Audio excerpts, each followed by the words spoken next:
Hi കൂട്ടുകാരെ, എല്ലാവർക്കും സീമാസ് തൊട്ടിലേക്ക് സ്വാഗതം. നമ്മൾ ചക്ക കറി വയ്ക്കുവാണേ.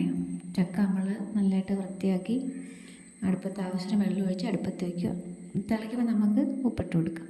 ആവശ്യത്തിന് ഉപ്പിട്ട് കൊടുത്ത് നല്ലതായിട്ട് വേവിക്കുക. ഇത് മുറിച്ചിട്ടതൊന്നുമില്ല, ചെറിയ ചുളയാണേ, നല്ലതായിട്ട് വേവുകയും ചെയ്യും. നമ്മൾ അരയ്ക്കാകെ അതിന് തേങ്ങ, ജീരകം, വെളുത്തുള്ളി, പച്ചമുളക്, പിന്നെ ശകലം മഞ്ഞൾപ്പൊടി, ശകലം കുരുമുളക് പൊടി ഇടാം, കുരുമുളക് അല്ലാതെ ഇട്ട് അരച്ചെടുത്താൽ മതി.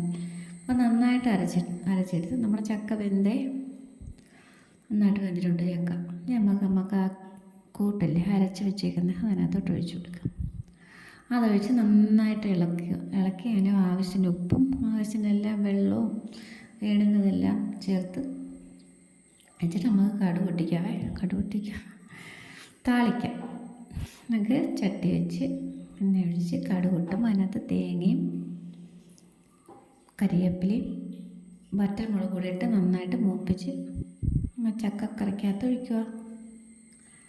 അപ്പോൾ നമ്മുടെ ചക്കക്കറി റെഡി. എല്ലാവരും സബ്സ്ക്രൈബ് ചെയ്ത് സപ്പോർട്ട് ചെയ്യണേ. എല്ലാവരും ഇത് ഉണ്ടാക്കി നോക്കണം കേട്ടോ, നല്ല ടേസ്റ്റ്. അപ്പോൾ ചക്ക സീസൺ അല്ലേ. ഓക്കെ, എല്ലാവരും ഹാപ്പി ആയിട്ടിരിക്കുക. Okay, thank you for watching. Thank you.